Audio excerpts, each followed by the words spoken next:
దేశవ్యాప్తంగా సామాన్యుడిపై ఇంధన భారం మళ్లీ పెరిగింది.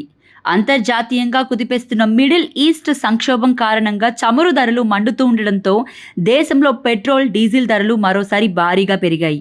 తాజా పెంపుతో లీటర్ పెట్రోల్పై 87 పైసలు, డీజిల్పై 91 పైసలు భారం పడింది.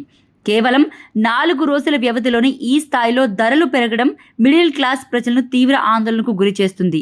ఈ తాజా పెంపు తర్వాత దేశంలోని ప్రధాన నగరాల్లో ఇంధన ధరలు పరిస్థితి ఇలా ఉంది. హైదరాబాద్లో పెట్రోల్ ధర 112.23 పైసలు కాగా డీజిల్ సెంచరీ దాటి 100.44 పైసలకు చేరింది. ముంబైలో పెట్రోల్ ధర 108.27 పైసలు కాగా డీజిల్ 94.77 పైసలుగా నమోదైంది.